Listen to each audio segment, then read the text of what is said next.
Our acquisition costs were massive because we were way too reliant on Google and Facebook advertising. And it was one of those kind of to Jesus moments where it was like this, if we keep going like this, like we're going to run out of road, going to have to make a big and brave bet. How much of that was a privilege that set you up to make that decision easier? It's like, it was a horrible bet to make. It felt terrible. Tripled the size of our business in a year. Wow. With that campaign, while halving our cost to acquire. Just hit by the storm of COVID. A bit like the sort of these hand grenades that roll into your life, whether personal or professional, that just changed everything. If Communion is as successful as it can be, then what would the world look like in 10 years' time? That's a great question. People feel really, really awful about money in general and carry around a huge amount of anxiety. I think if you save £1 a day from the age of 22, you would have 50% of what you need for a comfortable retirement at the point of retirement. It was pretty bonkers. Welcome to another weekly episode of Strategy and Tragedy, the show that spotlights the highs and lows of starting, scaling, and even exiting your own business. If this is your first time tuning in, then as a quick introduction to your host, my name is Stephanie Melodia, and for about 6 years, I ran an award-winning marketing agency for startups and scale-ups. Over that time, we worked with over 100 founders and their scaling teams, which put me in a very privileged position of hearing everyone's stories, including their trials and tribulations. Little did they know, they were all experiencing the same challenges. As I was the one at the epicenter of all the conversations, I was privy to certain themes and patterns, which is one of the main reasons I started the show.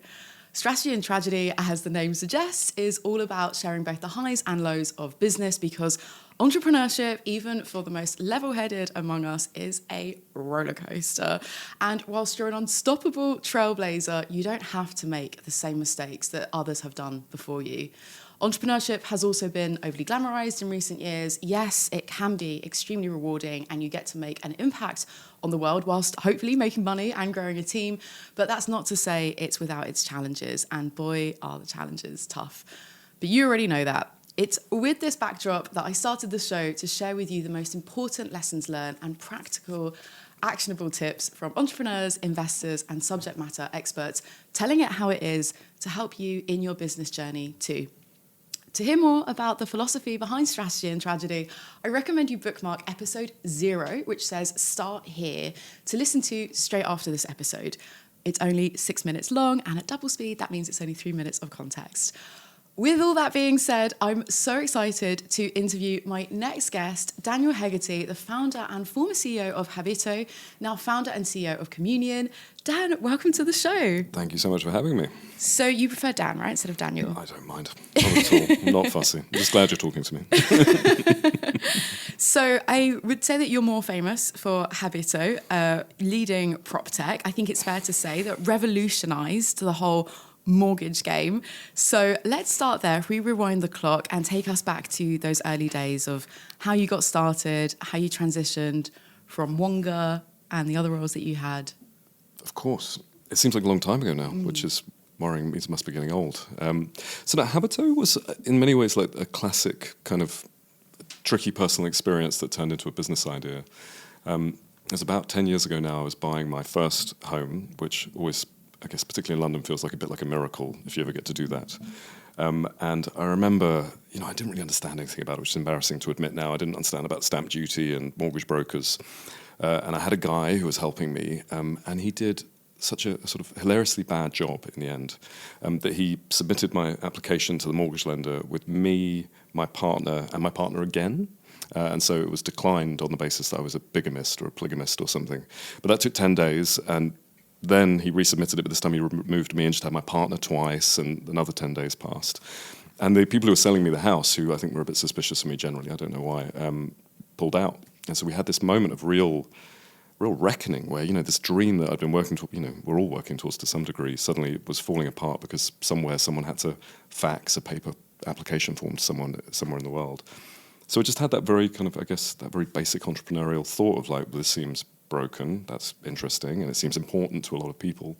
Maybe there's a chance to do something about this. And so, in total ignorance, I steamed in this idea that we could digitize it and make it better and more transparent, and spent the best part of 10 years trying to make that come to fruition. I mean, you call it ignorance. I do think that ignorance is bliss sometimes, but I would call that more kind of blind optimism going into it. I think you definitely need a healthy serving of that in this job. But I wouldn't be, the whole understanding stamp duty and going through that house buying process, unless you go through it, and stuff doesn't get taught in schools. Why would you know? Why would you know? You go through that process and you see how broken it is. The Hello Habito comes to mind, the famous campaign, which I love, by Uncommon, which I've fangirl over so much. So we're definitely going to talk about them because I just love them to pieces. But before we get on to that, you succeeded in raising, I think, was it over 70 million during the 8 years of I lose track, but Habito, something like that. Yeah, something like that. From top VCs such as Atomico. So we definitely need to touch on that as well. I'm sure many founders who are listening to this are really struggling in this climate in terms of fundraising. What was that process like for you? What were your top takeaways during your fundraise? To be frank, it was an easier time to raise, for sure. Like, there was a general enthusiasm. And I think, and I don't want to be negative, but VCs often can be a little slightly lazy pattern matchers. And I think there was a bit of Funding Circle are doing this for peer-to-peer, TransferWise are doing this for foreign, international transfers. It's the mortgage one, great. So I think there was a little bit the story was told by themselves as to why they would like to invest. But I think the core of any fundraising is storytelling, and it's not always, the natural gift of a founder who's, depending on what background you come from, kind of wants to fix things and optimize things and make a better machine. Sort of making up a consumable narrative about that machine is not always the easiest thing. But I think I think just there's something about the house purchase process that is just so fundamentally human and such a common and relatable narrative. Everyone wants shelter. Everyone is like projecting this idea of a family in the back garden and that whole thing. That it made it a very easy story to explain. Okay. And I think almost, and we can talk about Hello Habito as well, but anyone who's bought a house has had a bad house buying experience. There's 100% hit rate. Even just with renting, actually, even without the buying, like even just renting, I've had so many nightmares. It's a mess. It's a complete mess, and it's so fundamental to the economy and to the human experience that it's an easy place to kind of conjure emotions and like paint a better future. And so I think that was a big part of it. And then also you just got to prove it. Yeah. That's the other thing, particularly nowadays. That you just need to have the numbers. So did you have that early traction to be able to bolster your story, your pitch to the investors? I think we did. I think you kind of. I remember actually my old boss saying to me, like, you'll know in a week if it's a good idea or not, the week after launch, because either they'll show up or they won't. And I remember like really hating him for giving me that advice, because I spent the whole 6 months leading up to the launch being like, no one's going to come to my party. And it'll be over on day 2. But they didn't. As soon as we put online mortgage broker on Google, like the clicks started coming. And I think, as you kind of would expect, right? It was almost, even at that point 10 years ago, peculiar that you couldn't do this online. So there was the early traction was good. So were there any other competitors around this time? There was another competitor that launched a couple of months before us called Trussell, I sort of always said that I never thought about, because obviously we'd never think about the competitors. We're in our own lane, but did use quite a lot to rally the troop with, we were going to grind them into dust and ruin their lives, which I found quite helpful. Slightly depressingly about the human condition, but it did really well. So I appreciate this is going back a while ago, so memory is a little bit foggy perhaps, but what was your competitive advantage then against the competition? Because I feel like the fundraise story sounds, quite easy breezy, which I've never heard before. So I'm still sticking with this a minute to kind of dive in a little bit to kind of extrapolate some of the key. So it's slightly unhelpful. It's not great advice, and I think I had a little bit of an unfair advantage in that I had come from Wonga, which in many ways was like sort of the first fintech in Europe, arguably, and certainly the first sort of consumer fintech. So I think there was a general assumption that if you'd been there, you knew how to make stuff. And so the idea that there weren't many people who were sort of on their second run through building a consumer fintech business. So I think I had a bit of unfair help in terms of, not necessarily earned credibility, but credibility nonetheless. But this, actually, speaking again to the Hello Habito work we did with Uncommon, I think in the end, the biggest difference between us and Trussell, who, essentially were similar number of engineers, similar level of funding, was storytelling. It was that we found a way to connect to both to the investors and to the consumers, and make it not just a solution to an optimization problem, but like a sort of a thing that could make a difference in people's lives and in the world. And I know that sounds grandiose, but that is kind of the wonderful thing about finances. It like touches absolutely every aspect of people's lives, and if you get it right, it can make a really positive difference, and if you get it wrong, it can be really bad. Really connecting on that human level. There's such a clear, obvious, deep pain point that you're solving for people as well. So that does make sense. I did hear you also talk about your struggles to find a co-founder, which I thought was really interesting. And I think particularly with the investment journey as well, I know that many VCs do express a preference for co-founder teams. It kind of de-risks things a little bit. Yeah. Was that ever a challenge for you? Did that come up? It never came up. If I'm being completely frank about it, I never looked for a co-founder. So I sort of joke that no one wanted to do it, but I certainly never tried to find one. The truth is, I think, like many founders, like at some level, I'm like not the best guy in the world, and what I found is that I'm a much better dude when I'm in charge, and I get a lot less sharp-elbowed and a lot less frustrated when I kind of have complete decision-making power. Yeah. And so that just worked a lot better for me psychologically. And even when I came to do it again, I wasn't like, Jesus, I wish I'd had a buddy. And also the other thing is you end up like if you build a great team with you, like they're all co-founders in reality. It's like a completely artificial delineation. And I was totally reliant on the people that I worked with and built Habito with, and I'm again in communion. So I never, that sort of loneliness of the solo founder, I never experienced that. Yeah, I definitely relate to that. I have heard stories of solo founders where they do wish they had, someone else in the trenches with them, even just to be able to pass the baton to go on holidays, for example. Yeah. But we had another really interesting guest on the show who shared her nightmare story of like the absolute worst thing and she went through a lot. The worst thing that happened to her was the co-founder relationship breaking down. And it was obviously, hindsight's a wonderful thing, but it was the realization that desire to find a co-founder had stemmed from a place of insecurity. And she said that herself, right? She was like, I just felt, I just kind of lacked that self-confidence, but, I never really needed that to begin with. So it does sound like it's more of kind of a VC play, maybe now as well, where it's tougher, but it's great to hear you've got, that self-awareness, the team around you that you foster as well, they're all in the trenches there with you anyway, so. I think that's the other, and the thing you say about insecurity is spot on, and I think that the danger, and I do a bit of investment, and I see this a lot in founder pairings that go awry, is that the founder thinks that they have to carry all the weight and sort of be this umbrella that sort of blocks out reality and just keeps everyone focused on the problem. And I definitely did that at times. It's not sustainable, and more than that, as soon as I sort of let the darkness into the business, nobody left, nobody panicked. You realize that you're infantilizing the people you work with and actually not giving them the chance to be the best version of themselves. So yeah, as soon as I kind of learned that lesson, my life got immeasurably easier. I love that so much. A great little soundbite there. I definitely want to highlight that and use that in social so everyone hears that little bit. So Uncommon we mentioned. So for anyone who's unaware, Uncommon are categorically, objectively, the best creative studio in the world. I haven't had the pleasure of being a client of theirs, though, and sitting in your shoes on that side of the fence. So I'm just super curious. I come from that industry, come from the world of creative and advertising marketing. I have obviously put them on a pedestal. So I've got a lot of questions. Quick questions I want to ask you with this. So one is, how were you able to, what was the decision-making process to work with an agency like that when you were at that startup scale-up sort of stage? Because I feel like, their client roster includes the likes of British Airways and ITV and all these other huge top brands. So was there anything that was maybe off-putting in terms of price tag or? No, we were their founding client.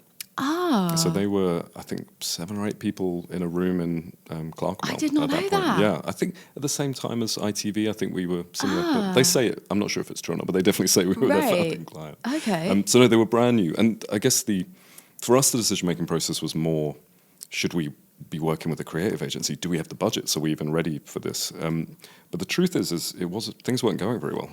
We were acquiring customers. We had early traction, but our acquisition costs for customers were massive because we were way too reliant on Google and Facebook advertising.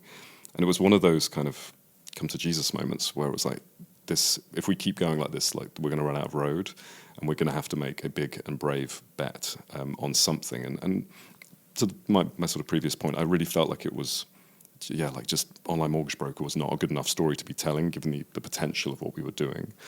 And so we spoke to maybe 3 or 4 different agencies, and they stuck out a mile. Mostly because I got into a big row with Nils, one of the founders, in the meeting. Oh, hilarious. Because I was being my usual, like, well, I don't know about this. It all sounds like silly showing off and da-da-da-da. And he was just, and he very, very frankly was like, buddy, what would you know?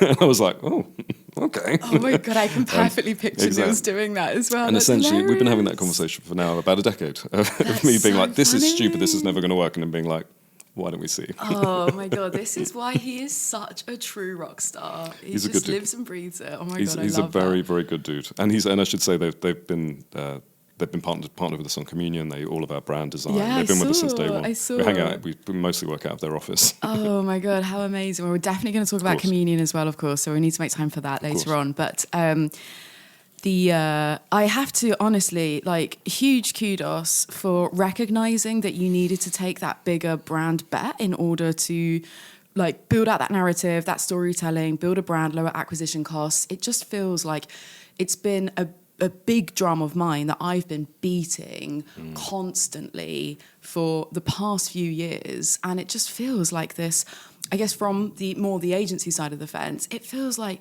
this uphill battle, the struggle, how much we need to prove it when there are numbers there. There is research, there are many case studies, there are hard facts and figures, but this over-reliance on performance marketing, that short-termist thinking has just become so pervasive in the entrepreneurial ecosystem. I extremely rarely have met somebody like probably zero actually in the past couple of years. I haven't met anyone who's either been willing to take those big brand bets or understanding the importance of it.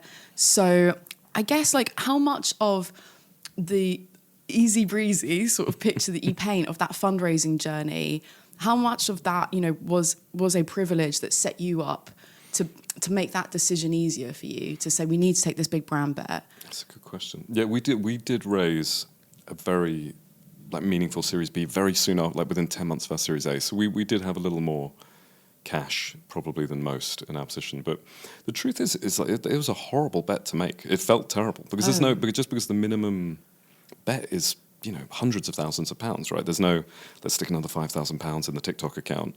And I remember and actually we tried once before. We tried once before at a much lower scale. We tried some TV, and I forget the bet, but it was a lot. It was like £50,000 or £100,000 bet. And I remember I was on holiday and I was like watching the graphs like the day that the ad aired, and the graphs just stayed completely flat. Like it didn't make a single iota of difference. And I remember thinking, oh God, like is that because those bets can all be mortal for the company. Yeah. But I think that experience. I think we were quite clear that we'd gone the very cheap route on the creative and hadn't told the right story. But with the uncommon stuff, it felt much more. I don't know. I just had this and it was quite odd work. It was like very sort of iconoclastic or countercultural, however you want to think about it. It was basically people being like disemboweled by mortgages on TV, which is not normal. But I always don't know. I had this faith in it because I felt like for all of its strangeness, like it spoke to a fundamental human truth that most people literally did feel like they'd been disemboweled after getting a mortgage, and it did it in a way that was charming.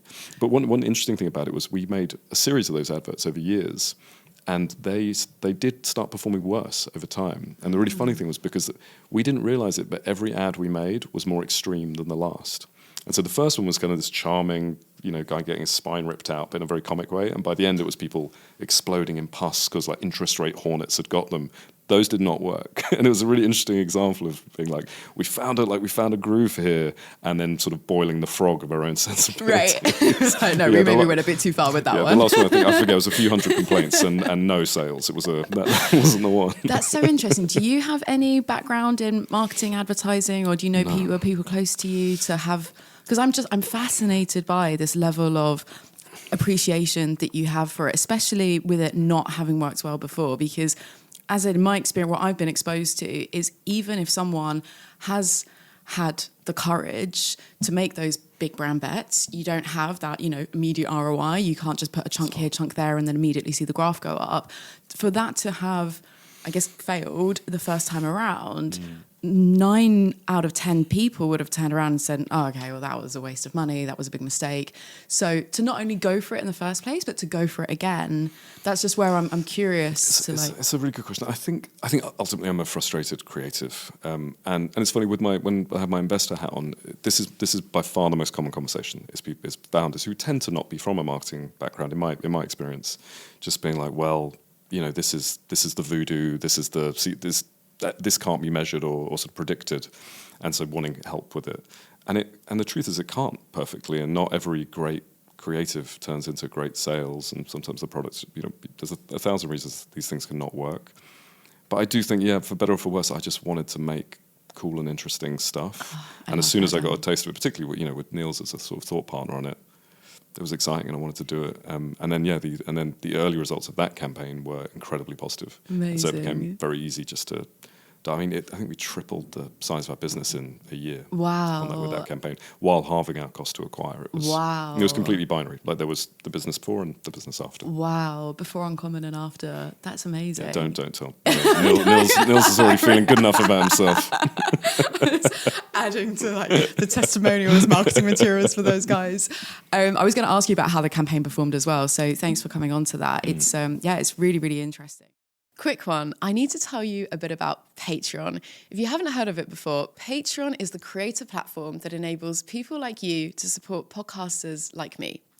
I actually studied art history for all of 5 minutes, which is where the whole idea of patronage, aka financially supporting artists, comes from. Kings and queens would commission artists to create paintings to adorn their castle walls. Upper-class lords and ladies celebrated their accomplishments by using their wealth to support the arts.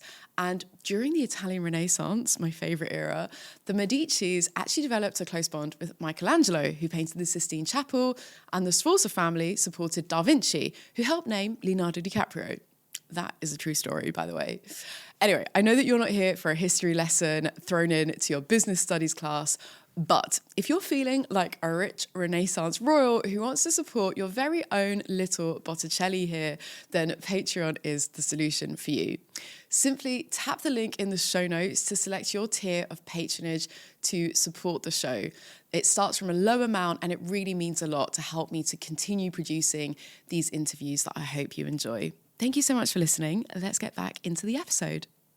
All right, well, let's kind of keep going on the timeline. So top growing pains when you scaled the business from the small team, I think at the height, was it like 200 staff? About 200 people. How far did you get in terms of series? Was it Series C, D and funding? E? I don't even know. There was so... I think it was Series E by the very end, yeah. What are the most painful growing pains throughout that journey that have stuck with you? I'm gonna try not to say all the usual ones. I mean, without doubt, is the utter culture catastrophe that comes with growing, with a headcount doubling. Was there a or specific tripling. point? It was pace. I think it was probably after that Series B. I won't bore you with all the detail, but we essentially moved into a new business line of mortgage lending on top of being a mortgage broker, which meant we had to essentially double the size of the company and be much more heavily regulated and much more grown up. Right. And it was nothing to do with the specific individuals, but that was extremely tough culturally. And suddenly you've got, and I'd seen it at Wonga before, you've got the kind of calcified old guard problem against the new kind of more narrowly focused professionals who you desperately need to actually get your company to function. And it was really hard. How did you navigate that? I think probably not brilliantly in retrospect. It's the truth, and actually the truth is we then got just hit by the storm of COVID, and so that ended up a bit like the sort of these hand grenades that roll into your life, whether personally or professionally. That just changed everything, and suddenly the culture in that way just didn't seem important anymore. Like we were sort of 200 souls lost at sea, like everybody else, just trying to figure out how to survive, both as individuals and as a company, that just brought us together in a completely different way. Right, all of that, old guard stuff disappeared. So do you mean that it sort of forced that became the bigger problem 100%. And then everyone else just had sort of bigger problems, if you like, at that point? Yeah, I think for me and I think for all of us, it really it changed everything. We were just, for everyone it was different, but you were alone. Yeah. And then suddenly, actually these people at the end of this awful bloody Zoom thing, like they were incredibly important. They were your lifeline. And of course, like you still want to hit all your numbers and you're worried about the next fundraise, but you're also worried that that guy lives alone and has always seemed like he doesn't, talk to enough people as it is, and how is he coping and what's going to happen. And so it was a lot of that. And I think, by far the most difficult part of my career, but by a million miles. I think it was the moment where I stopped being like an awful psychopath. I was like, oh shit, like this is real. Like these are real. Like I've got like a pastoral duty to to care for these people, and I'm gonna try. I feel like I just ruined that perfect soundbite by laughing too. I always try and hold back in case. I think it's fine. That's hilarious. I'm also currently reading American Psycho, so that's hilarious. It wasn't that bad. It wasn't that bad. No, of course not. Because what I was just going to say is I recognise that empathy that you demonstrate, using that example of, that one guy. And I'm not sure if this was around the same sort of time, but I believe you now have 3 kids. You came into fatherhood. So many kids. So many kids. It's more blind optimism. And bad choices. That could be the name of my biography, in fact. Your podcast. Don't give me more competition, Dad. But yeah, I'm not sure the exact sort of timelines, but I just want to kind of connect the dots with that as well. Because I remember hearing you talk about how fatherhood helped to cultivate an even deeper sense of empathy for you, and how that helped you become more of an empathetic leader, which I massively admire. But without going down the dad route too much, because I know there's so many other things that I want to talk about. One particular thing that stood out to me, hearing your fatherhood story combined with, fast-paced, scale-up founder, solo founder, everything else, was how it forced you to carve out intentional time to spend either reading or just to get I think you said, a Friday morning just to kind of carve, because now you didn't have the luxury of easy weekends or quiet evenings. I'm really interested in hearing about, were there any other really kind of practical, straightforward things that you did as the company was growing, as your life was getting tighter and tighter? Is there anything along those lines of like a Friday morning dedicated to reading that could help maybe another founder that's going through that scale-up process? Yeah, I do think it touches upon something we said earlier. I think insecurity is the great bane of the founder, and it's ironic because they're all selling their wares so confidently all day, right? And I think it comes in different forms. Like sometimes it's the one I think guilty of is I always felt like I had to be the hardest working person in the company, and if anyone thought that I wasn't working, then they wouldn't work, and then it would all fall over. For others, I think it's insecurity about their peer group, and like, oh, Nick from Revolut's growing faster, which was always a problem for me a little bit. But so you're gazing outside of the company and thinking, I've got to do more. But the truth is that everybody's. I think you have to be realistic about who you are, and so for example, for me as an I'm very introvert, and by that not. I think people mistake introversion for meaning like not wanting to talk to people, but for me the definition of introversion versus extroversion is: when you're tired and exhausted and you need energy, what do you do? Do you want to sit on your friend's sofa and have a chat, or do you want to be alone? And for me, it's very much I want to be on my own. And in a universe, where you feel it, and it sounds grandiose, but even if you're walking to the bathroom in the office, like the 20 new people in the office are watching you going, oh yeah, there's that guy who's on the Zoom, so there he is going to the loo. And if you're an introvert, like it really is like a lot of mental load to be permanently observed. And I think it's just saying like, well, what is it if I need to like create new energy for myself, like find a little bit of serenity amongst this madness, and it is madness. What does it take? And so yeah, for me it was reading and learning Chopin like a geek. Although I used to get mocked because for me it was playing the piano and playing chess, and everyone was like, what are you, like a Russian 6-year-old?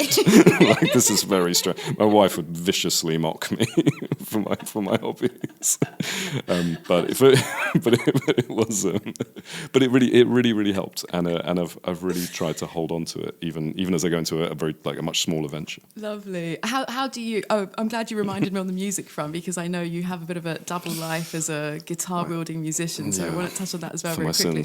But I think just very quickly, how do you go about, on a really practical level, setting those boundaries? Is it literally a case of just saying, I'm in meetings all of Friday morning, don't disturb me? You're going to laugh at me. It's so geeky. No, I love it. It's so geeky. I made a spreadsheet and I worked out all of the hours I was in one-to-ones, all the hours I was in skip levels, all the hours I was in group meetings, all the hours I was in external meetings, and just was like, I'm not...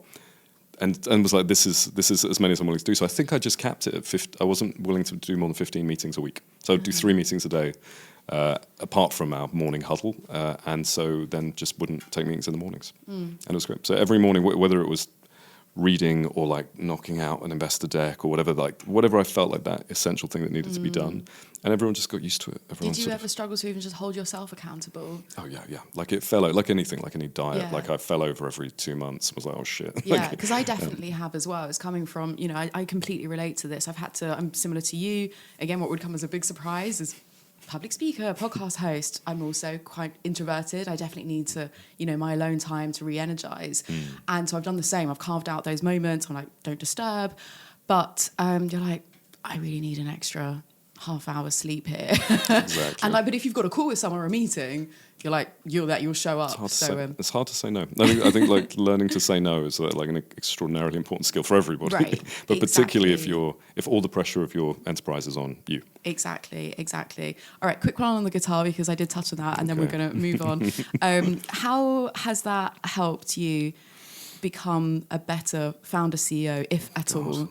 I don't know if it has. It's given more reasons for the people I work with to mock me, mostly. No, I mean, I did it. It was my job for 10 years. I made a lot of music that no one wanted to listen to in various bands as a session player.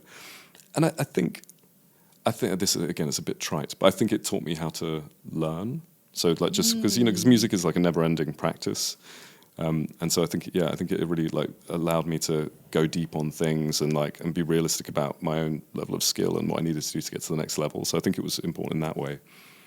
But aside from that, no, I'm not sure. No, I tell you the one thing is that I thought, because I've been on stage quite a bit, and I really thought that would help with public speaking. But I still, even to this day, like even in internal all hands, like I still feel a bit sick before an all hands. And so I think there are some things that is just they're a muscle that you build, but that you can't really change your intrinsic feelings about like things like public speaking. So I think music over the years, the more I've done it, the more public speaking I've done, the more comfortable I've got on stage, and the more playing music on stage I've done, the more comfortable I've got with public speaking. Yeah, it's just like exercising that learning muscle, exactly, isn't it, yeah. essentially? I love that. Okay, so we're going to speed through a little bit. I know I want to finish off the Habito chapter and then get onto communion. And something else I really want to give you kudos for is transitioning out away from your baby and bringing in another CEO into Habito. So what led you to make that decision? That must have been quite tough as well, because obviously it's your baby, but I really do admire founders who have got that level of self-awareness to say this beast just requires someone else to take it on that next stage of its journey. You gotta call it when the moment comes. And for me, it was the honest truth is the thing that we were building that got knocked off course by COVID was the thing that I was really excited about. And I think if it weren't for COVID, then maybe that would have been the right moment. Obviously, that's a circular reference, but I think that would have been the moment for me to think about what I was going to do next, because I'd sort of fallen in love with that corporate. I didn't want to be a mortgage broker. I'd been thinking day in and day out about it for years, and I was kind of done thinking about it. And when sort of because of the impacts of COVID, that was going to be our primary business. Like as I say, for about 2 years there, it became all about the people and less about the business, and I really loved that, and that was really great for me. But once the business was stabilized, like I just didn't care how many mortgages we broke this month. And once you realize that's true, like you got to get out there before you destroy the thing you made and undo all of the good work that everybody has done with you. So we found a great guy who I kind of both trusted to be a good steward of the business, but was also like a good dude who I could really imagine sort of being a caring and thoughtful leader to the group, and he's doing a great job. So I've been really fortunate for that to be like a completely painless transition without any like regret or spite or any of the stuff that can. And I think that my one brilliant strategic move was not becoming chairman. I think that's the worst thing to do, is like hanging around and like looking over their shoulder and just reminding everyone of the past when like it needs to be the next day. Yeah, interesting. Like fresh blood, new chapter. Just get rid of the old guy. Dead wood. You just got to get him out of there. Totally. Amazing.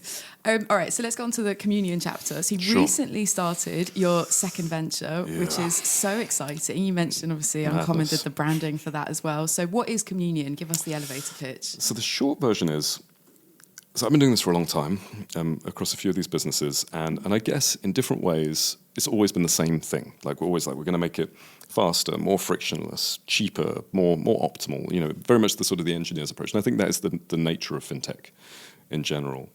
And I guess I just had this this feeling in my stomach that I couldn't get rid of, that for all of the work we'd put in, and as an individual, as the companies I've been in, as a market, that we hadn't really solved the core problem, which was people feel really, really awful about money in general, and carry around a huge amount of anxiety. And so we've done a bunch of survey work. I think 95% of Gen Z and millennials experience frequent money anxiety, and that money anxiety compounds and can be quite toxic, right? It can be the bill you get in the morning, it turns into the argument you're having with your boss in the afternoon, or and certainly every argument that you have about money in a relationship is never really about money. It's about agency and control and priorities. And it just that was sort of the penny drop. I was like, oh, we've been trying to solve the money problem, but money is really a people problem.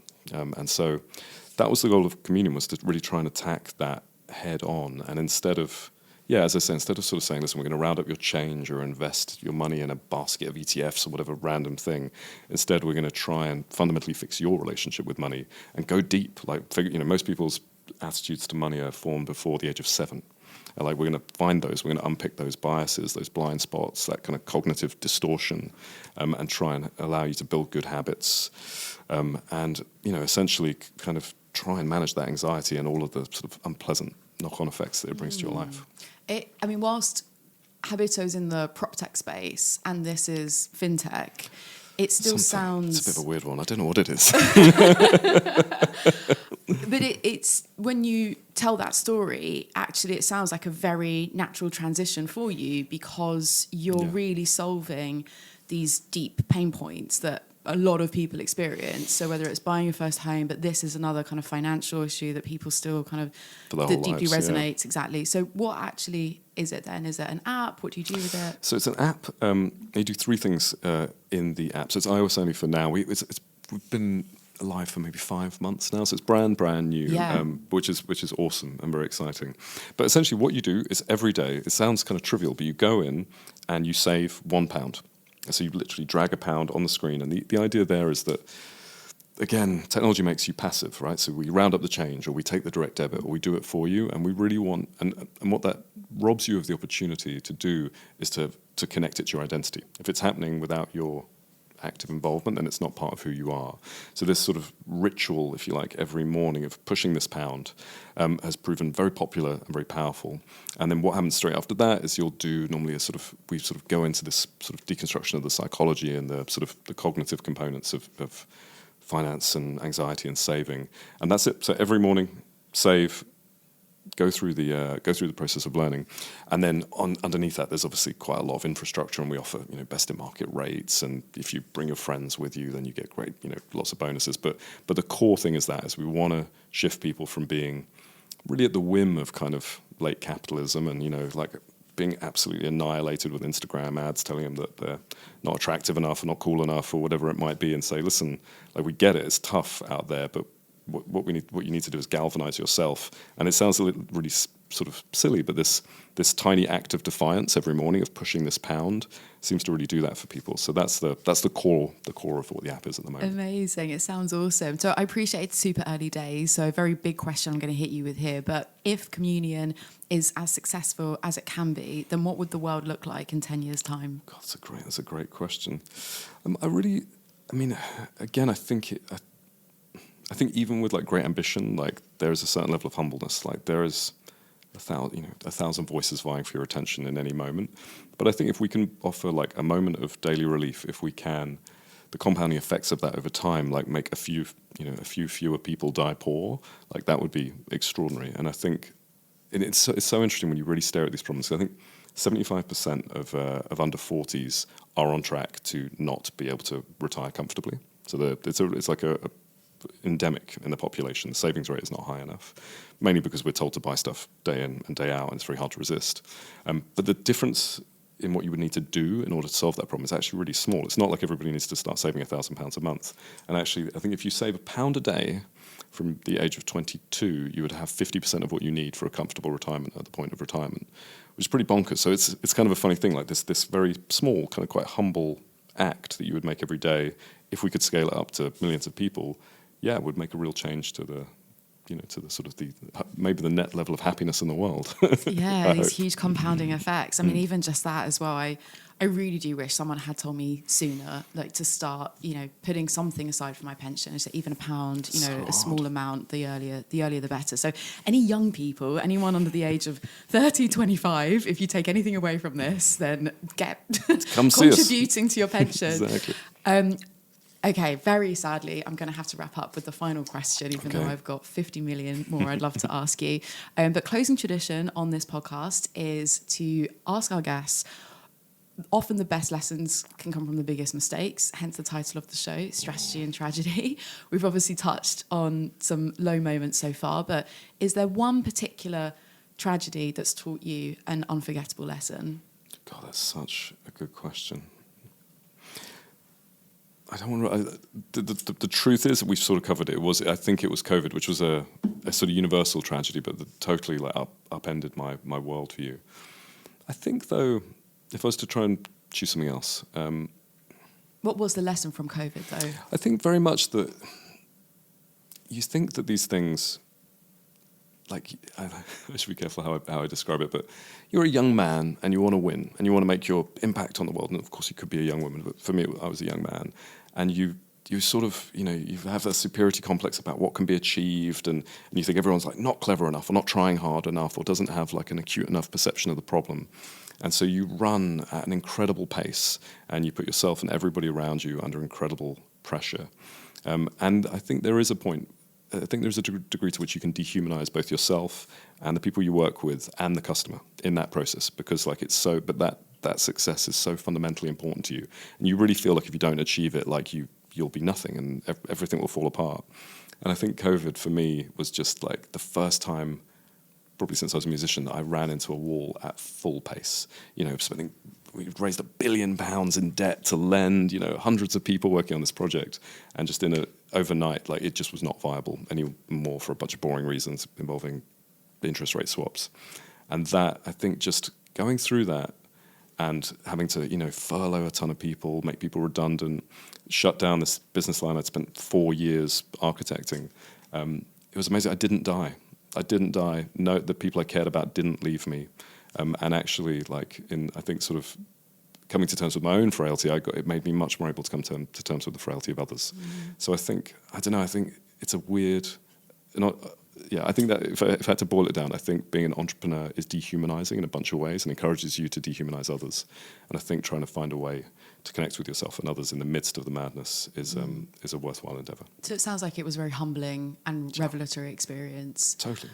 We are running out of time, but did you want to give another answer on that, on the big I don't know if I've got another tragedy? good one. I don't know if I've got another. I mean, I've got loads. I'm sure you have. I'm sure everyone has. We'll leave it there for now then. Dan, thank you so Such a much for pleasure. coming on the show. Absolute pleasure. The time has absolutely flown. It has. Really appreciate you coming on. And thank you so much for listening. Really appreciate you tuning in. I hope you've enjoyed this. Stick around for next week's episode and we'll see you there.